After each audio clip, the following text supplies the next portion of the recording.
ونشهد أن سيدنا وسندنا ونبينا وشفيعنا وهادينا ومرشدنا ومولانا إمام الأنبياء وسيد الأنبياء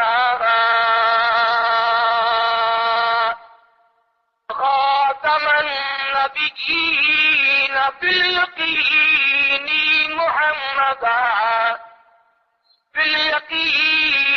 محمدا عبده ورسوله أرسله بالحق بشيرا ونذيرا صلى الله تعالى عليه وعلى آله وأصحابه وأزواجه وذرياته وبارك وسلم تسليما كثيرا أما بعد فأعوذ بالله السميع العليم من الشيطان الرجيم بسم الله الرحمن الرحيم إذا جاء نصر الله والفتح ورأيت الناس يدخلون في دين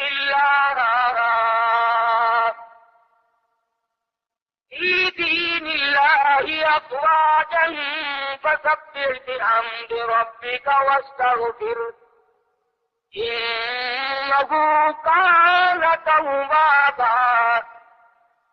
وقال النبي صلى الله تعالى عليه وسلم كن في الدنيا كأنك غريب.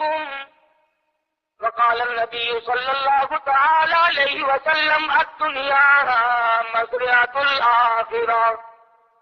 وقال النبي صلى الله تعالى عليه وسلم من أحيا سنتي عند فساد أمتي فله أجر 100 شهيد. وقال النبي صلى الله تعالى عليه وسلم من صلى علي واحدة صلى الله عليه 10 مرات. صدق الله مولانا العلي العظيم وصدق رسوله النبي الكريم ونحن على ذلك لمن الشاهدين والشاكرين والحمد لله رب العالمين. رسلي اللهم صل على محمد وعلى آل محمد كما صليت على إبراهيم وعلى آل إبراهيم إنك حميد مجيد. اللهم بارك على محمد وعلى آل محمد كما باركت على إبراهيم وعلى آل إبراهيم إنك حميد مجيد.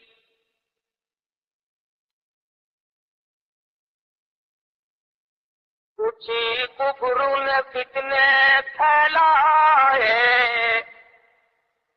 کچھ کفر نے فتنے پھیلائے، کچھ ظلم نے شعلے بھڑکائے، سینوں میں عداوت جاگ اٹھی، انسان سے انسان ٹکرائے، پامال کیا برباد کیا کمزوروں کو طاقت والوں نے، جب ظلم و ستم حد سے گزرے تشریف محمد لے آئے۔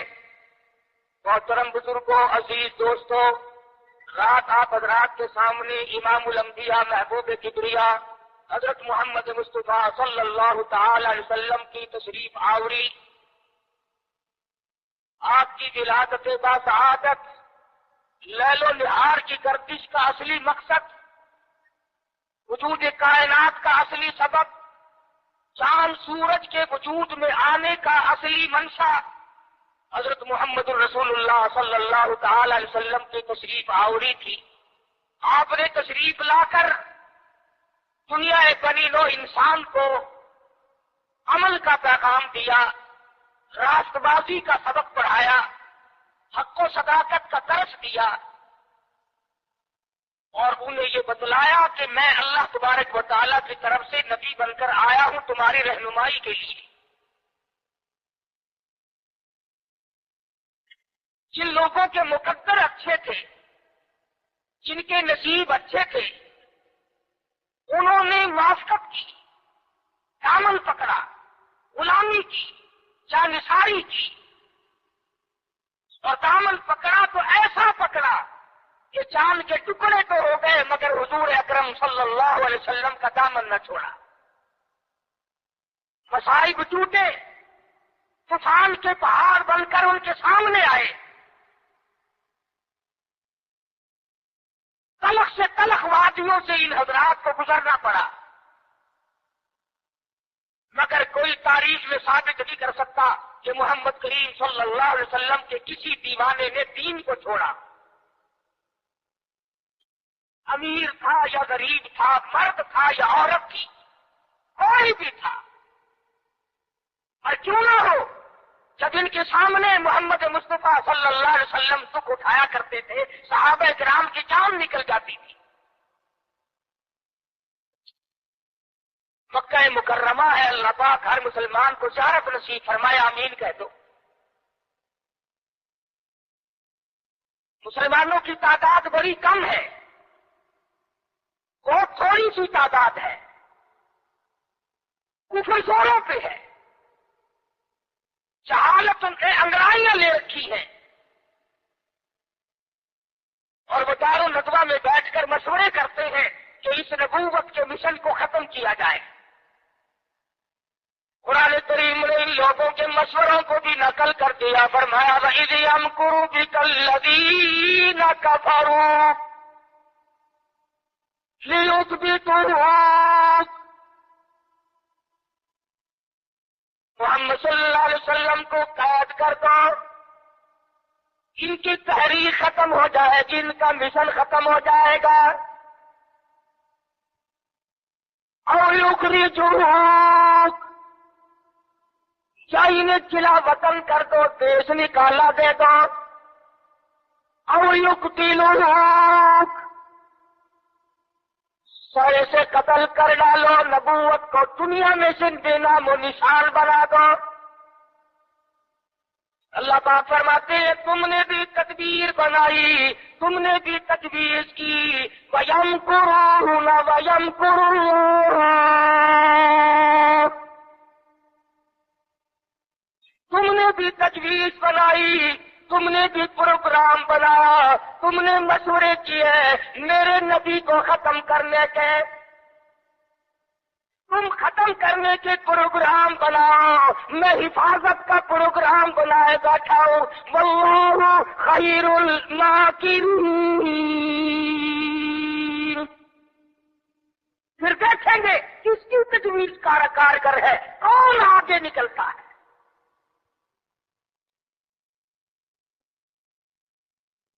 یہ مارنے کے ڈر ہے، یہ ختم کرنے کے ڈر ہے، یہ مٹانا چاہتے ہیں، اور اللہ کریم کے سامنے ادھر مدنی کریم صلی اللہ علیہ وسلم ساری رات سجدے فرماتے ہیں۔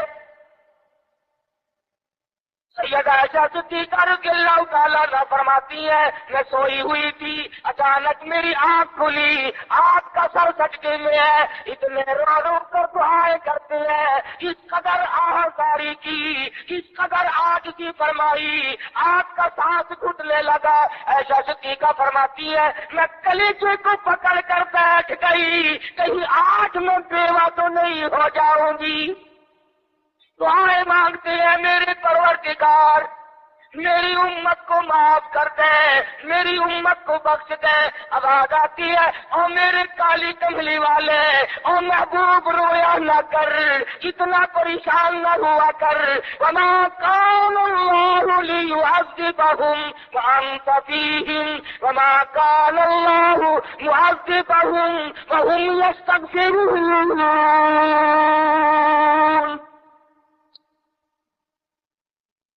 میرے محبوب جب تک آپ ان لوگوں میں موجود ہیں، میں وعدہ کرتا ہوں ان کو کوئی عذاب نہ دوں گا، ان کو ذلیل نہ کروں گا، ان کو برباد نہ کروں گا۔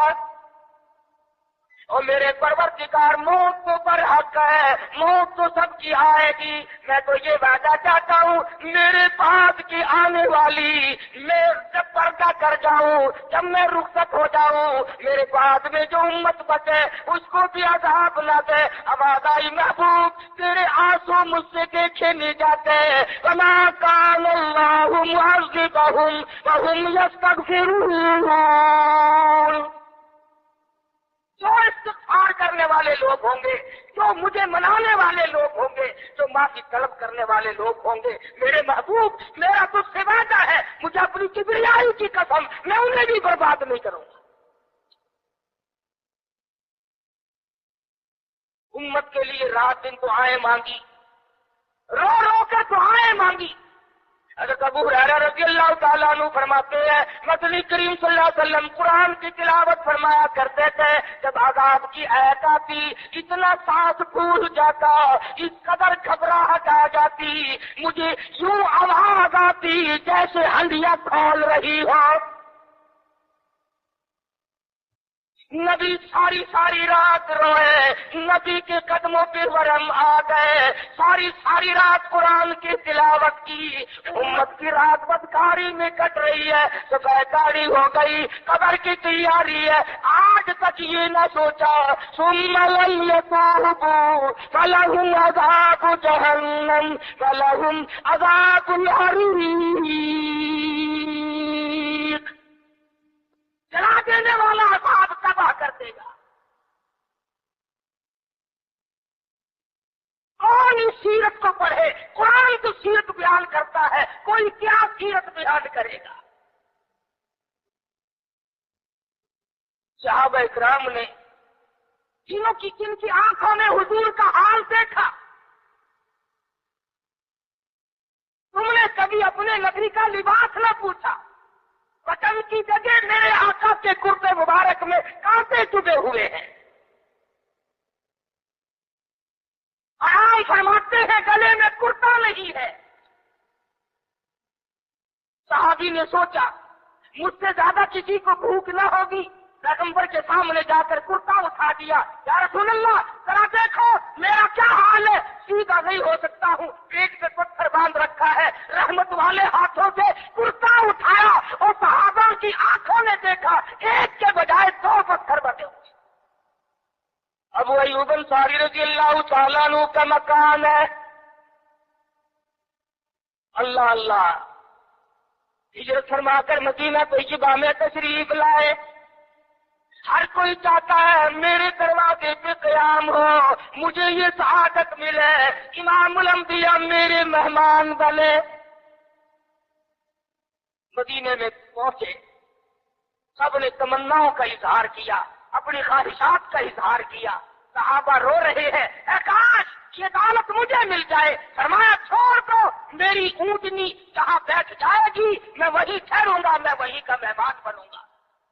جن گھروں میں بسترے تھے، جن گھروں میں کھانے تھے، جن گھروں میں اہتمام تھا، انتظام تھا، اونٹنی چلتی گئی چلتی گئی چلتی گئی، ابو ایوب انصاری کے دروازے پہ جا کے بیٹھ گئی۔ ابو ایوب انصاری کے گھر میں 3 دن کا پہلے سے فاقہ ہے۔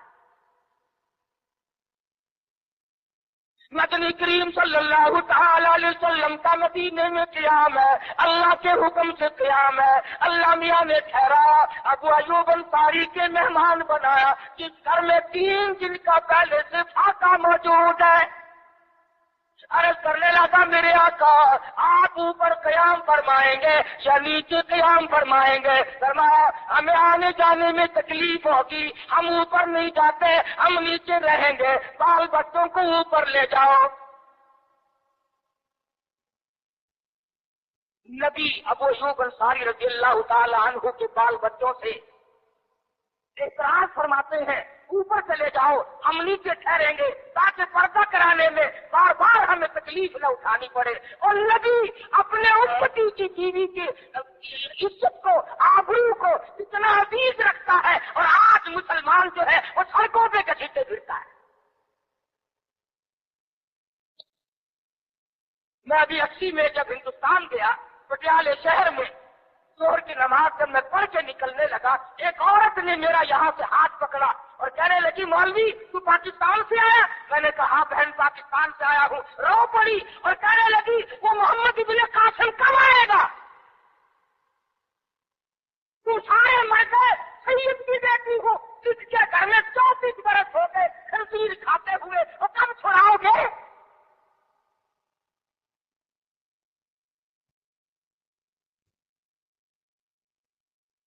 کرنال شہر میں اڈے پہ کھڑے ہوئے ایک عورت نے پوچھ لیا تم پاکستان سے آئے ہو؟ میں نے کہا، رو پڑی، کہنے لگی وہ تمہارا اسلام قرآن کہاں گیا؟ ارے آج تم اپنے آپ کو نہیں سنبھال سکتے، مسلمانوں کی بیٹیوں کی تو تم کب خبر لو گی؟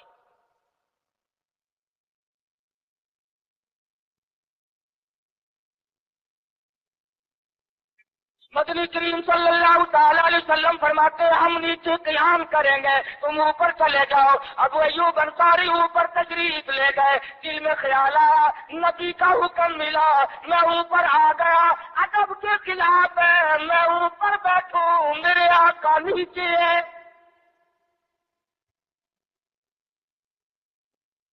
تو نے تو نبی کا ادب کرنا بھی نہیں سیکھا، تو نبی کے ادب کی طرف بھی نہیں جاتا۔ ابو ایوب انصاری سے جا کے پوچھ لے، کوٹھے پہ بیٹھنے کے لیے تیار نہیں، کھڑا ہوا سوچ رہا ہے شش و پنج میں ہے، نیچے جاتا ہوں نبی کے حکم کے خلاف ہو جائے گا، اوپر بیٹھتا ہوں بے ادبی ہو جائے گی۔ علماء نے لکھا ہے ابو ایوب انصاری نے مدینے میں ساری رات منیرے پہ لٹک کے گزار دی۔ تمام رات ابو ایوب انصاری رضی اللہ تعالی عنہ منیرے پہ لٹک کے رات پوری کر دیتا ہے۔ نیچے جاتا ہوں نبی کے حکم کے خلاف ہوگا، اوپر بیٹھتا ہوں بے ادبی ہوگی، ارے نہ بیٹھا نہ نیچے گیا، ساری رات لٹک کے گزارتی۔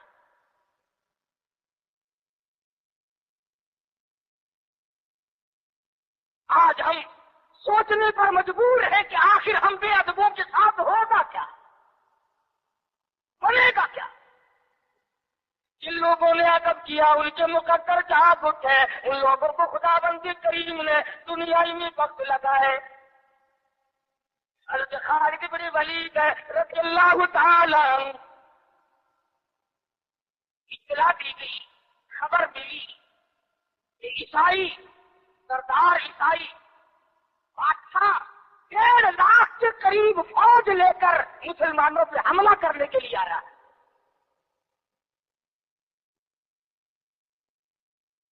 حضرت خالد بن ولید رضی اللہ تعالی عنہ کو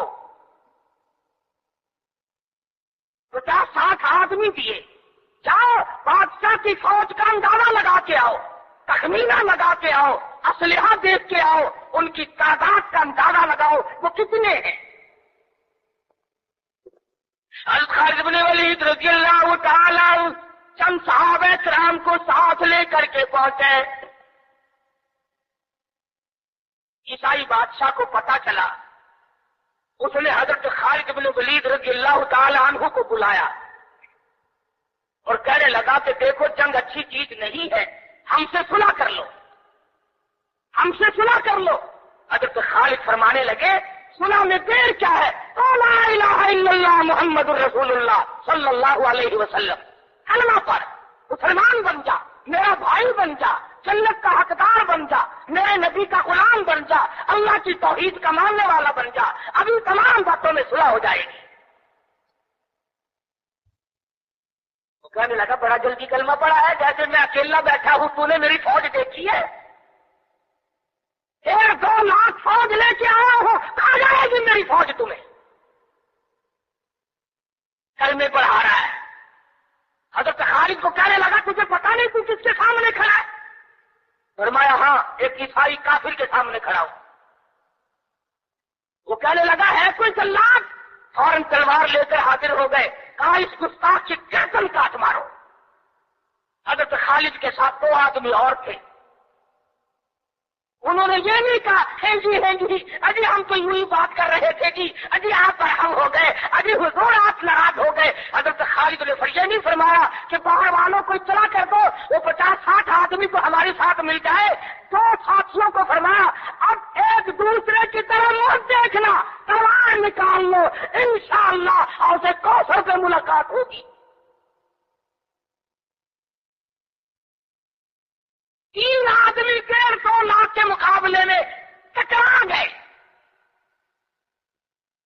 یہ نہ سوچا کہ ہوگا کیا. حضرت خالد بن ولید رضی اللہ تعالیٰ عنہ 2 ساتھی اور تمام کافروں کی فوج میں گھر گئے. جنگ شروع ہو گئی. ابو عبیدہ بن جراح رضی اللہ تعالیٰ عنہ کے خان میں مدنی کریم صلی اللہ علیہ وسلم تشریف لائے. فرمایا ابو عبیدہ تو سویا ہوا ہے، میرا خالد گھیرے میں آ گیا. گھبرا کے اٹھے، شور مٹایا، لوگوں جلدی کرو پہنچو، خالد گھیرے میں ہے. حضرت خالد کی بیوی ام تمیم سنتی ہے، کہنے لگی نہیں مجھے یقین نہیں آتا، میرا خالد گھیرے میں آنے والا نہیں، آ ہی نہیں سکتا. گھر میں کھڑی ہو کر چاروں طرف نظر مارتی ہے، دیکھتی کیا ہے؟ وہ ٹوپی جس میں امام الانبیاء محبوب کبریا حضرت محمد مصطفیٰ صلی اللہ تعالی علیہ وسلم کے منہ مبارک رکھے ہوئے تھے، وہ بھول آئے. ام تمیم کہتی ہے خالد تو ضرور گھیرے میں آ گیا، تیری ٹوپی یہاں رہ گئی.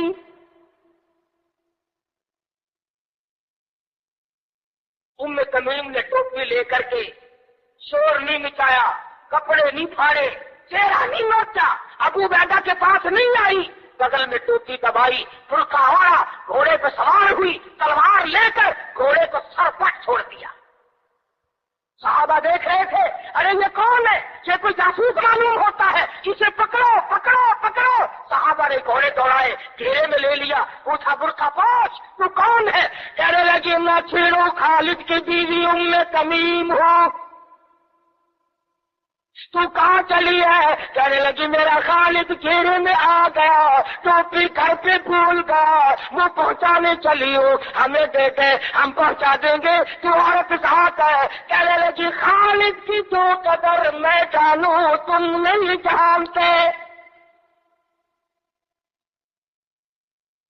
جان کے دوں گی مگر ٹوپی کسی کو نہ دوں گی.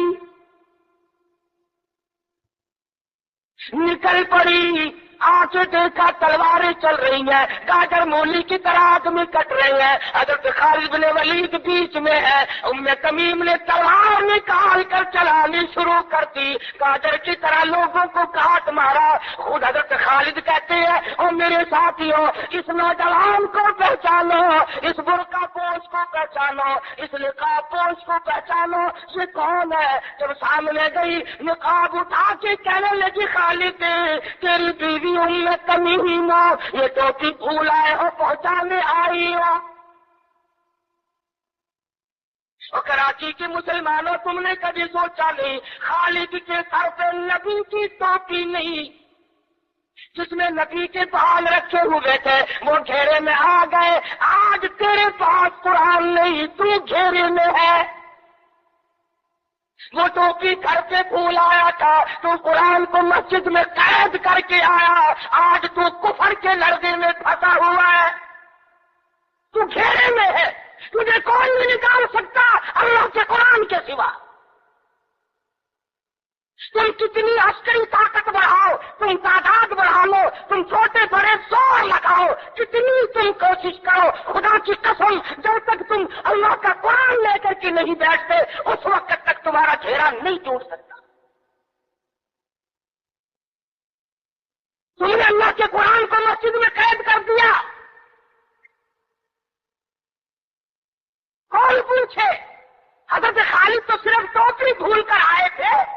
ہم نے قرآن ہی بھلا دیا، نبی کی سیرت کا آئینہ بھلا دیا۔ خدا کی قسم، نبی نے امانت تمہارے سپرد کی ہے، میدان حشر برپا ہوگا اور اللہ کا پیغمبر کھڑا ہو کر تم سے مطالبہ کرے گا، لاؤ میری امانت کہاں ہے؟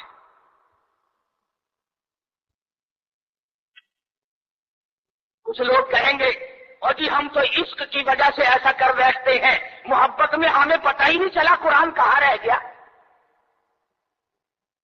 محبت میں ہمیں پتہ ہی نہیں چلا قرآن رہ کہاں گیا۔ اور تجھے کیسی محبت ہے، تجھے کیسا عشق ہے کہ تجھے آج تک پتہ نہیں چلا؟ عشق تو صحابہ کرام کو تھا۔ مدینہ منورہ ہے، اللہ پاک ہر مسلمان کو مدینہ پاک کی زیارت نصیب فرمائے۔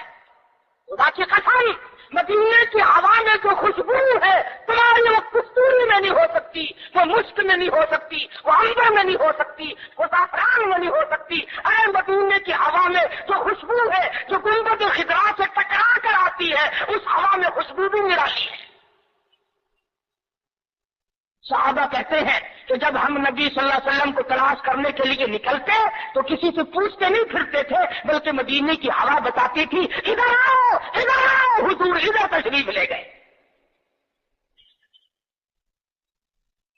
مدینہ منورہ میں ایک جنگ کی تیاری فرمائی، صحابہ کرام کا لشکر تیار فرمایا حضور اکرم صلی اللہ علیہ وسلم نے۔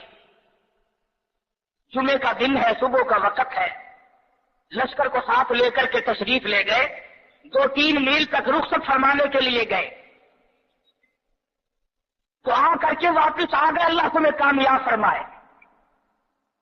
صحابی ہے حضور اکرم، سب کہہ دو صلی اللہ علیہ وسلم کا۔ آؤ عشق کی بات تمہیں بتاؤں، حضور اکرم صلی اللہ علیہ وسلم نے روانگی کے وقت فرما دیا، توجہ کرنا، لشکر کو رخصت کرتے وقت فرما دیا، اور میرے دیوانوں اور پروانوں اور میرے جانی ساروں بات سنو، پہلے جھنڈا جعفر طیار رضی اللہ تعالیٰ عنہ کے ہاتھ میں دینا، پھر جھنڈا عبداللہ بن رواحہ کے ہاتھ میں دینا، پھر جھنڈا اسامہ بن زید کے ہاتھ میں دینا۔ حضور کے کلام کی مراد کو اگر صحابہ نہیں جانتے تو کون جانتا ہے؟ سمجھ گئے صحابہ کہ جعفر طیار شہید ہوں گے، یہ جو حضور نے فرمایا پھر اس کو دینا پھر اس کو دینا۔ حضور صلی اللہ علیہ وسلم کے کلام کی، فرمان کی، ارشاد کی مراد اور منشا غرض و قائد صحابہ سمجھ گئے کہ جعفر طیار شہید ہوں گے، اور پھر عبداللہ بن رواحہ بھی شہید ہوں گے، اور اسامہ بن زید بچ کے آئیں گے۔ صحابہ کا تجربہ تھا حضور کے کلام کو سمجھنے کے لیے۔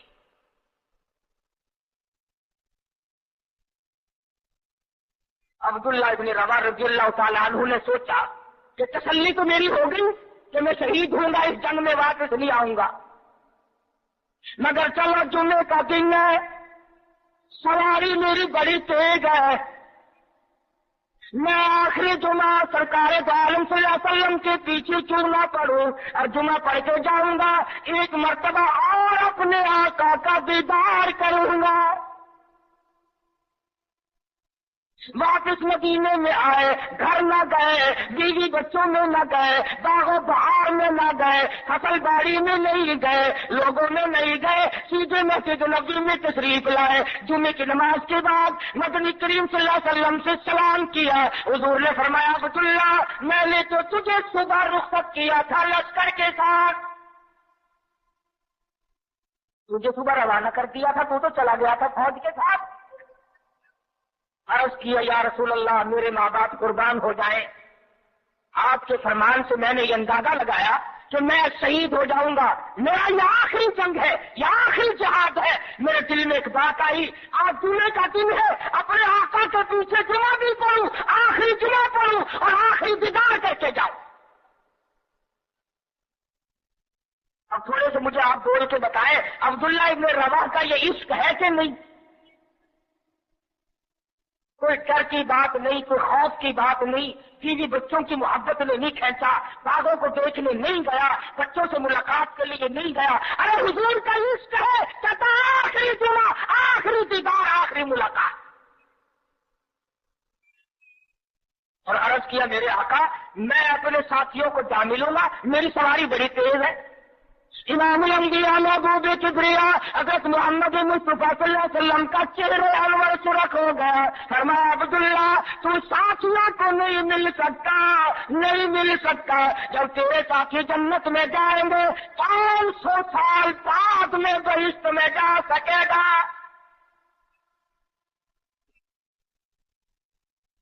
کیوں؟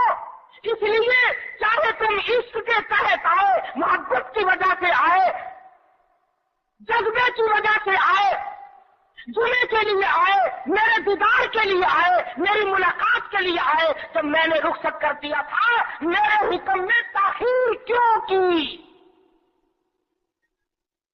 پتا چلا عشق بھی وہ مقبول ہے جو حضور کی غلامی کے اندر ہو۔ غلامی سے باہر جو عشق ہے وہ عشق نہیں، وہ فریب ہے، وہ دجل ہے۔ آج آپ دیکھ لیں،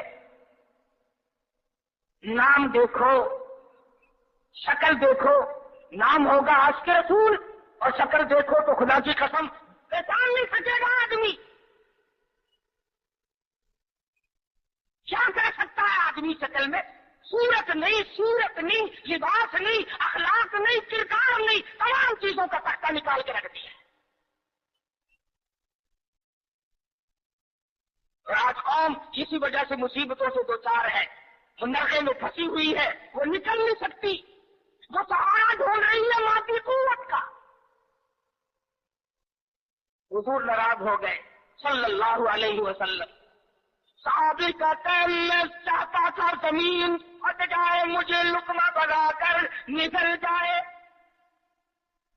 صحابی کہتا ہے مجھے زندگی تلخ لگنے لگی، ہائے میرے آقا مجھ سے ناراض کیوں ہو گئے؟ عبداللہ بن روا تشریف لے گئے، پھر بھی نہیں گئے، بال بچوں میں پھر بھی نہ گئے، اور جا کر کے جہاد میں شریک ہو گئے۔ 3 دن گزر گئے، کوئی چیز حلق میں نہ گئی، کمر سیدھی نہیں ہو سکتی تھی، جنگ سخت تھا، لڑائی شدید تھی، تلواریں چل رہی تھی۔ عبداللہ بن روا فرماتے ہیں مجھے بھوک لگی، سیدھا کھڑا نہیں ہو سکتا تھا، مجھے یاد آیا میرے تھیلے میں گوشت کے خشک ٹکڑے موجود ہیں، میں ان کو منہ میں لے کر ذرا چوسنے لگا، مجھے مدینے کا باغ یاد آیا، مجھے بیوی یاد آئی، مجھے اولاد یاد آئی۔ نبی کے دیوانے کا طرز زندگی دیکھ۔ صحابی کہتا ہے میں نے انگلی حلق میں ڈال کر وہ بوٹی باہر نکال دی، کہا اچھا میں تجھے کچھ کھانے کے لیے دینے لگا ہوں تو یہاں بیٹھ کر گھر یاد آیا، کھڑے ہو گئے اور فرمانے لگے اور میری بیوی اور تمہیں طلاق ہو۔ کسی نے پوچھا کیا کہہ رہے ہو؟ فرمایا ہاں نقشہ سامنے کیوں آیا؟ آخری وقت میں دنیا کا نقشہ میری آنکھوں میں کیوں کھینچا؟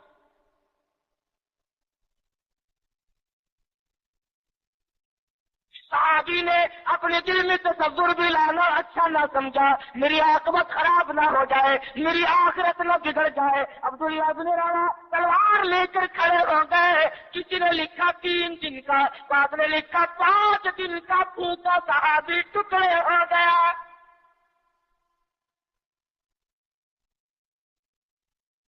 یہ تھا عشق جسے عشق کہا جاتا ہے، لیکن حضور کی اندازہ لگاؤ حکم میں تاخیر کی وجہ سے 500 سال بعد کو بہشت میں جا سکے گا، اور جنہوں نے حضور کے احکام کو سرے سے ٹھکرا دیا، سرے سے ماننا ہی نہیں، انکار کر دیا، اب یہ فیصلہ تم کرو، اب یہ فتویٰ تم دو کہ وہ جنت میں کب جائیں گے۔ امام الانبیاء محبوب کبریا حضرت محمد مصطفیٰ صلی اللہ تعالی علیہ وسلم کے دیوانوں نے حد کر دی، پروانوں نے حد کر دی، جس صورت سے بھی ان کو لگایا گیا اسی صورت سے وہ آگے بڑھتے رہے۔ فاروق اعظم کی حکومت ہے، سب کا رضی اللہ تعالی عنہ۔ مصر کے علاقے میں کافروں نے ایک سازش بنائی، لڑکیوں کو ہار و سنگار کر کے کوٹھے پہ کھڑا کر دیا۔ پروگرام مسلمانوں کو پہلے معلوم ہو گیا کہ مسلمان فوج کے کلچر کو تباہ کرنا چاہتے ہیں، مسلمان کے اخلاق و کردار کو برباد کرنا چاہتے ہیں۔ فاروق اعظم کو خط لکھا اور راستہ کوئی نہیں فوج کے گزرنے کا، ایک ہی راستہ ہے، اور اس راستے کو خراب کر دیا گیا، اس راستے میں کانٹے بچھا دیے گئے، حسن کی دولت بکھیر دی گئی تاکہ مسلمانوں کا دل خراب ہو۔ ارے یہ کافر کا بھی عقیدہ ہے کہ اگر مسلمان کا پاؤں پھسل گیا پھر یہ جہنم سے ارے نہیں ٹھہرتا۔ فاروق اعظم رضی اللہ تعالیٰ عنہ نے خط کا جواب دیا اور صاف صاف لکھ دیا، کوئی پریشانی کی بات نہیں، ساری فوج کو اکٹھا کر کے قرآن کی آیت سنا دو، ساری فوج کو اکٹھا کر کے قرآن سناؤ۔ چنانچہ کمانڈر نے، سپہ سالار نے فوج کو اکٹھا کیا اور قرآن کریم سنا دیا، وَقُلْ لِلْمُؤْمِنِينَ يَغُضُّوا مِنْ أَبْصَارِهِمْ وَيَحْفَظُوا فُرُوجَهُمْ ذَلِكُمْ أَزْكَىٰ لَكُمْ إِنَّ اللَّهَ خَبِيرٌ بِمَا يَصْنَعُونَ۔ مسلمانوں، اپنی نظروں کی حفاظت کرو، اپنے ایمان کی حفاظت کرو۔ اگر تم ان کی آنکھوں سے بھی دیکھو گے خدا تمہاری ساتھ ہے، وہ تمہاری تمام حرکتوں کو دیکھتا ہے۔ بس ایک قرآن کی ایت سنائی زمینہ نہیں ہوا تھا، سارا قرآن نہیں سنایا، ایک ایت سنائی ہے مسلمان فوج کو، اور پھر حکم دیا گزرو اس علاقے سے جہاں یہ تمام سازش کی گئی ہے۔ صحابہ گزر رہے ہیں، تابعین مسلمان گزر رہے ہیں، تالیاں بجتی ہیں، ڈانس ہوتا ہے، جھنکار ہے، گانا بجانا ہے، تمام مسلمان گزر گئے۔ لڑکیاں کہنے لگی، اور جانے والوں تم سارے اندھے تو نہیں؟ اس حسن کو کوئی تو دیکھو، سر اٹھاتے نہیں۔ ایک مسلمان سپاہی گزرتا گزرتا کہنے لگا، کوئی کیسے دیکھے گا، سارے کے سارے اللہ کا قرآن سن کے آئے ہیں، سارے قرآن پاک سن کے آئے ہیں، یہ دیکھیں گے کیسے؟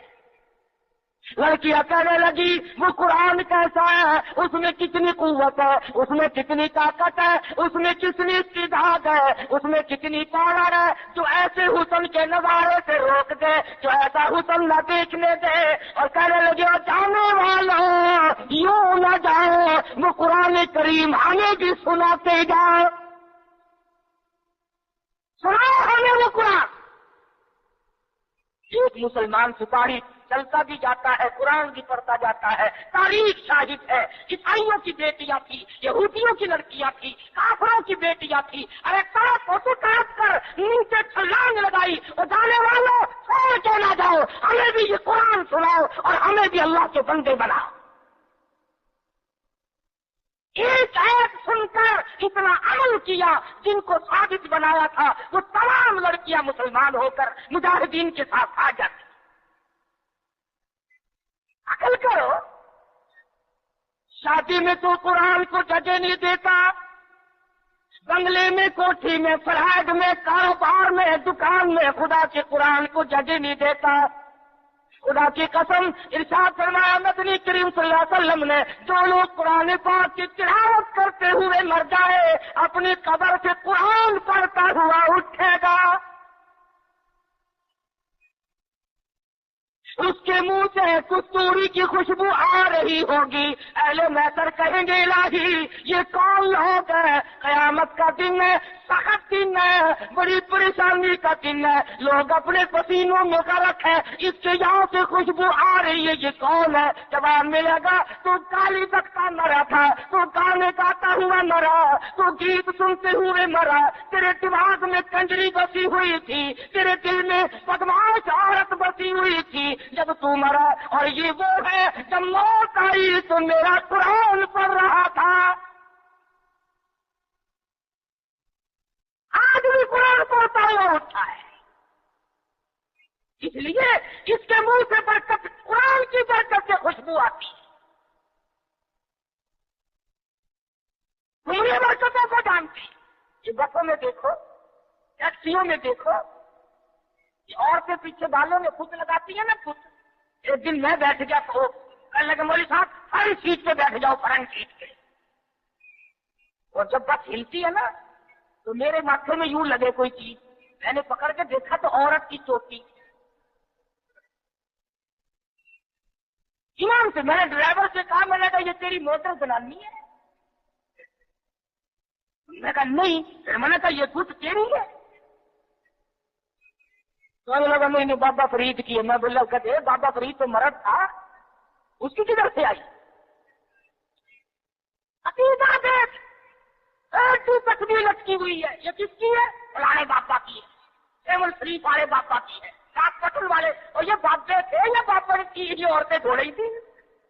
اس کو عقل کر، اللہ والوں کی توہین کرتے ہو۔ میری موٹر کو، کار کو، ویگن کو، بس کو یہ بابا بچائے گا، خدا نہیں بچا سکتا۔ اسی لیے دھکے کھا رہے ہو کہ تمہارا خدا ریٹائر ہو گیا۔ اور جب خدا کا دروازہ آدمی چھوڑتا ہے اس کی عقل ماری جاتی ہے، اسے پتہ ہی نہیں چلتا کہ عورت کا معاملہ ہے یا مرد کا معاملہ۔ میں عرض کر رہا تھا کہ مسلمان اگر نبی کی سیرت کو سنتا ہے یا جانتا ہے اور مانتا ہے تو کوئی وجہ نہیں کہ مسلمان کو کوئی دیر کر سکے۔ وہی خالد بن ولید ہے، سب کہتے رضی اللہ تعالی عنہ۔ ایک دوسرا موقع آیا، کافر اپنی فوج کو لے کے آیا، بہت بڑا لشکر ہے، بہت بڑا لشکر ہے۔ کہنے لگا خالد چلا جا، بھاگ جا ورنہ بوٹیاں اڑا دی جائیں گی تیری۔ کہنے لگا ہاں ہاں، تیرے جیسے کئی دیکھے بوٹیاں اڑانے والے، کیا بات ہے؟ اس نے کہا خالد میں وہ زہر لے کے آیا ہوں کہ اگر تلوار بجھا کر کے مار دی تو ٹکڑے ٹکڑے ہو جائے گا، بھسم ہو جائے گا، جل کر خاک ہو جائے گا۔ فرمایا کوئی بات نہیں، وہ شہر مجھے دکھا۔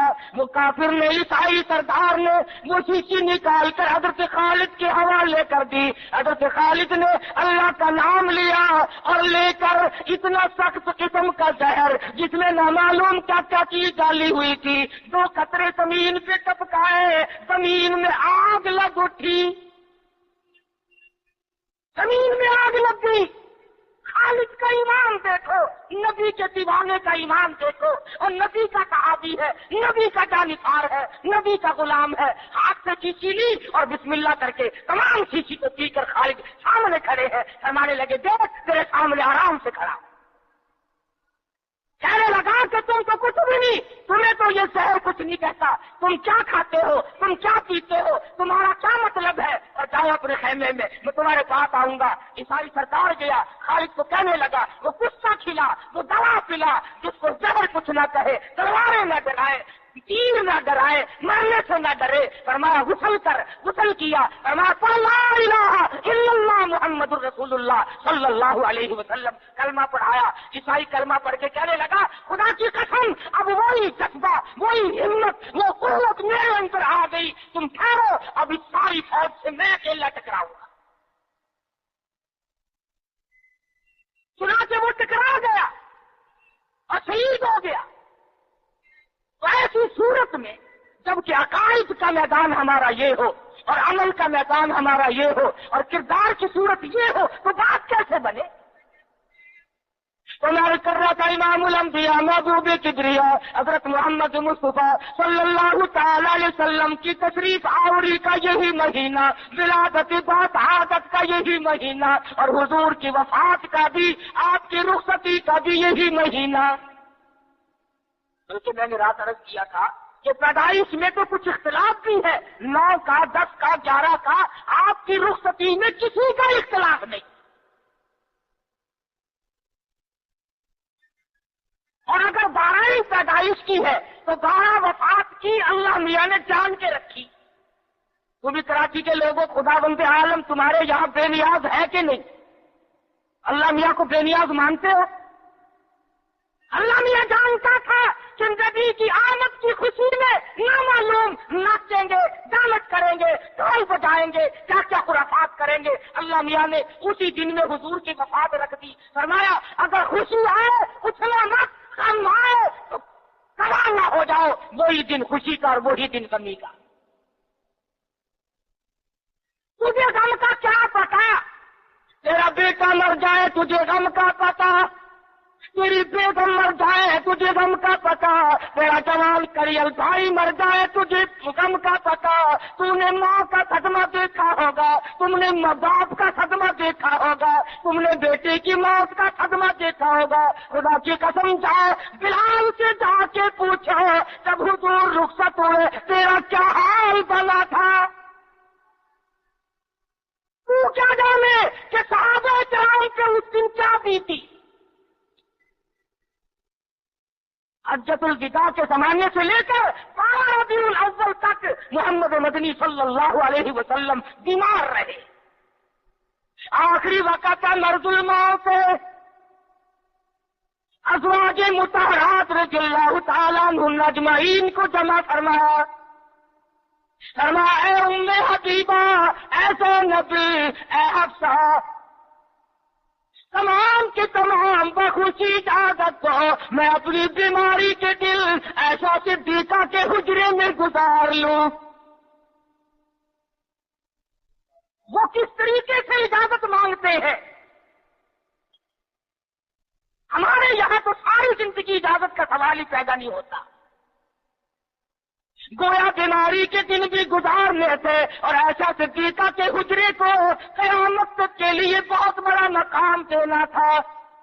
وہ یاد پڑ رہی ہے گنبد خضرا کی۔ سیدہ عائشہ صدیقہ رضی اللہ تعالی عنہا فرماتی ہے آخری وقت تھا، پسینے آئے، گھبراہٹ ساری ہوئی، فرمایا میری عائشہ ٹھنڈے پانی کا پیالہ لیا، میں سمجھی پانی پیئیں گے، میرے محبوب کو پیاس لگی ہوگی، میرے محبوب کو گرمی لگی ہوگی، میں پانی کا پیالہ لے کر حاضر خدمت ہوئی، اشارہ کر کے فرمایا یہاں رکھ دے، میں نے رکھ دیا، رحمت والا ہاتھ پانی میں ڈبو کر اپنے منہ پہ چھینٹے مارنے شروع فرما دیے۔ عائشہ صدیقہ فرماتی ہے میرا جگر پھٹنے لگا، اور میرے محبوب کیا بنی، یہ گھبراہٹ کیسی، یہ پریشانی کیسی؟ فرمایا میری عائشہ تو نہیں جانتی موت کتنی گھبراہٹ والی ہے۔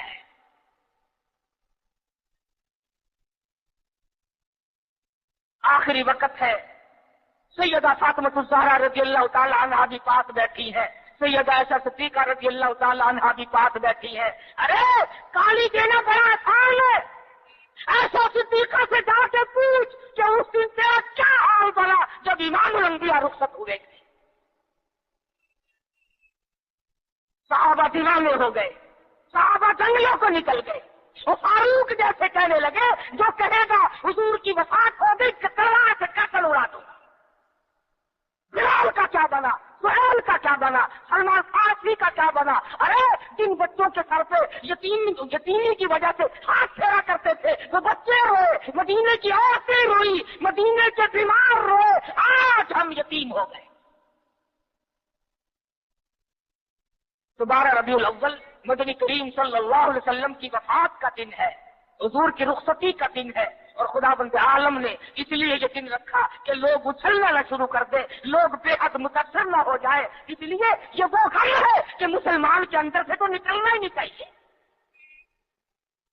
امام الانبیاء دنیا سے گئے، تیرا نبی سے اگر تعلق ہوتا، تجھے نبی سے محبت ہوتی، انس ہوتا، خدا کی قسم اس دن تو رونے کا دن تھا۔ اس لیے سیرت نے تمام چیزیں ہمیں بتلائی اور ساری چیز ہمارے سامنے آ گئی۔ جن لوگوں نے کھیل بنایا، تماشا بنایا دین کو، نبی کی سیرت کو، کیا ہے وہ لوگ؟ ہمیں ان لوگوں کی کوئی پرواہ نہیں۔ خدا کی قسم یہ لوگ تھے جنہوں نے گنبد خضرا پہ بیٹھ کر ایک ایک چٹاک مصری کی دال کا پانی 11 آدمیوں نے پی کر کے زندگی گزاری۔ نبی کے روزے پہ بیٹھ کر حدیث کا درس ہم نے کیا، نبی کی مسجد کی امامت ہم نے کی، نبی کے شہر کی گورنری ہم نے کی، نبی کی گلیوں میں جھاڑو ہم نے کی، نبی کے شہر کے دفن کو ہم نے تسلیم کیا۔ ہم تو آئے کرتے ہیں، جاؤ شیخ الحدیث مقدس کو دیکھو، 20 برس گزر گئے، آج تک گنبد خضرا کی پڑوس میں دفن ہونے کے لیے منتظر بیٹھے۔ آپ جیسا مبتدل لوگ نبی و بزرگ حضور کے دروازے پہ پڑا ہے، یہاں دفن ہوں گا، یہاں آقا کے قدموں میں جان دوں گا۔ تو یہی کلی کھڑکاتا پھرتا رہی ہو، بڑا عاشق ہے نا؟ کیا کہنا ہے تیرا؟ تیرے پاس تو بہت زیادہ ہے، اس لیے کہتا ہوں کوئی بات نہیں۔ قبا پوشی کے پردے میں جو عیاشی کے رسیا ہو، قبا پوشی کے پردے میں جو عیاشی کے رسیا ہو، میں کو سلوک و صوفیا کہہ دوں یہ مشکل ہے۔ امی میں نے بخاری اور لاہوری کو دیکھا ہے، امی میں نے بخاری اور لاہوری کو دیکھا ہے۔ امی جب کھا جائے درخواست کی بچے ہو آنکھوں میں، کسی راہزن کو رہنما کہہ دو یہ مشکل ہے۔ تو یہ ٹولہ، یہ قافلہ جو محمد عربی صلی اللہ علیہ وسلم کا دیوانہ ہے، جو عشق کی دولت کو ساتھ لے کر تبلیغ کرتا ہے، ان کے ساتھ تو کوئی بھی نہیں ہو سکتا۔ آخری بات، شاہ صاحب تشریف لے آئے ہیں، ہم تو اتنا مانتے ہیں ترکستان کے کچھ لوگوں نے، شہنشاہوں نے، اللہ تبارک و تعالیٰ نے ان کو دولت دی، حضور کا چوغا مبارک ایک رومال میں لپٹا رہا، وہ رومال مولانا محمد قاسم نانوتوی رحمت اللہ علیہ کے یہاں پہنچا۔ ارے خدا کی قسم، آج تک مولانا ابو کلام آزاد، مفتی کفایت اللہ، مولانا مناظر حسن گیلانی، محمد میاں مراد آبادی، اخلاق حسین دہلوی، عبد الرحمان سہاروی، حسین احمد مدنی، شیخ الہند، تمام کے تمام نے اس رومال کو، جو رومال حضور کے چوغے کو لگا تھا، دارالعلوم دیوبند کے خزانے میں رکھا ہوا ہے۔ یہ برکت نہیں جانتے، اور یہ برکت نہیں، یہ حرکت ہے۔ ہم تو اس کپڑے کا اکرام کرتے ہیں۔ خدا کی قسم، میں جب جشن پہ گیا، سب سالہ اجلاس پہ گیا، میں نے عرض کیا یارو اس رومال کو ہاتھ لگا دو، کہنے لگے جی رش بڑا ہے ورنہ ضرور دکھاتے، اور سننے کی ٹپیا میں رکھا ہوا ہے وہ رومال جس رومال کو میرے آقا کا چوغا مبارک لگا ہے، خزانے میں رکھا ہے۔ ہمارے پاس خزانہ وہ رومال ہے، وہ کنچیل ہے خداوند عالم کے محبوب کا، جس میں چوغا رکھا ہوا تھا۔ ہم تو اس رومال کی حفاظت کرتے ہیں، اس قرآن کی حفاظت کرتے ہیں، اس سنت کی حفاظت کرتے ہیں جو صحابہ کرام نے ہم تک پہنچائی۔ اللہ پاک مجھے اور آپ کو عمل کی توفیق عطا فرمائے۔ وآخر دعوانا ان الحمد للہ رب العالمین۔